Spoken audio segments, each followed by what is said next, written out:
Bonjour Raniel Abaki. Bonjour Jean-Philippe. Raniel Abaki, vous êtes professeur associé de finance et family business. J'aime bien ce terme, family business. Directrice du EDEC Family Business Center et éditrice de l'Entrepreneurship Research Journal. Vous avez commis un article dans un ouvrage de mélange en l'honneur du professeur Gérard Irigoyen, reçu sur ce plateau à de nombreuses reprises, et ouvrage dirigé par Pascal Barnetto, Éric Lamarque et Thierry Poulain-Rem. Titre de ce chapitre: La recherche sur les entreprises familiales, une épopée de liaisons dangereuses. Les liaisons dangereuses de l'entreprise familiale. Dites-nous tout. Racontez-nous. Donc dans ce chapitre d'ouvrage, je fais référence en fait au livre du prophète. Le prophète qui voit son bateau venir et qui voudrait quitter son île d'Orphalaise, où la population, le peuple qui l'a chéri pendant longtemps, se rapproche de lui et voudrait qu'il partage avec lui sa sagesse. Donc il lui pose des questions très simples. Qu'est-ce que la famille ? Qu'est-ce que le travail? Qu'est-ce que l'amour? Et donc moi j'ai voulu, en hommage justement au professeur Gérard Irigoyen, reprendre un petit peu, parce qu'il partait à la retraite, cette épopée et me dire quelles sont les questions essentielles qu'on pourra poser à un grand chercheur sur les entreprises familiales.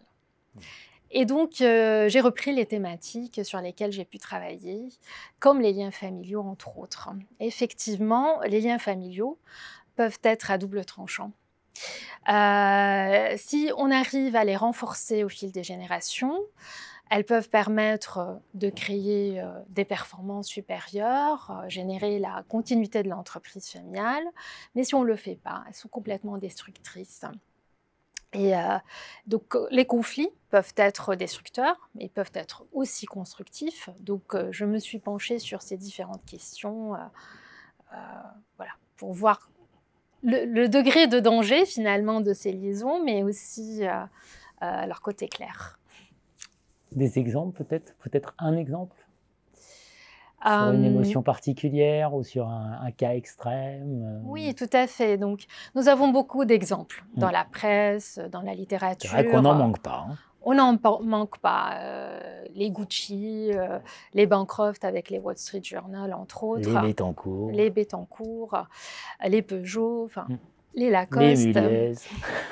Effectivement. Mais on voit quand même que les entreprises familiales qui arrivent à créer une cohésion familiale, une adaptabilité au fil des générations, grâce à leur gouvernance d'ailleurs, peuvent ne pas céder aux risques qui s'annoncent. Si on prend les Hermès, la famille Hermès, quand il y a eu la tentative de prise de contrôle de LVMH, il y a quelques années, en 2010, tout le monde a été pris par surprise.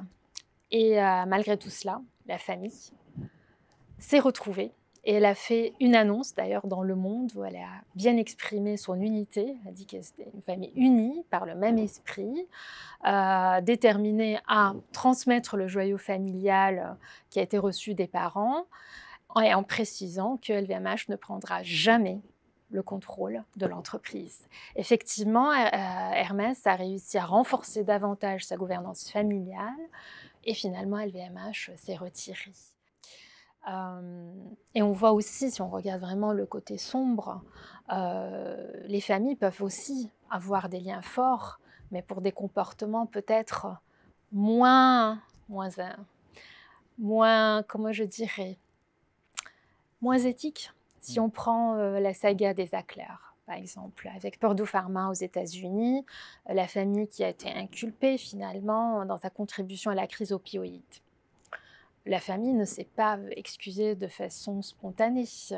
L'entreprise familiale a fait faillite et la famille a fait des excuses sur demande. D'ailleurs, l'un des juges a dit des excuses qui ne sont pas vraiment intentionnelles ne sont pas de véritables excuses. Donc voilà, donc les liaisons dangereuses dans tous les sens peuvent être vues dans tous les sens dans les entreprises familiales, positives et négatives. Dans tous les cas, regardez avec le regard de l'expert la question des entreprises familiales, parce que ce n'est pas tout à fait des entreprises comme les autres. Merci à vous. Merci Jean-Philippe.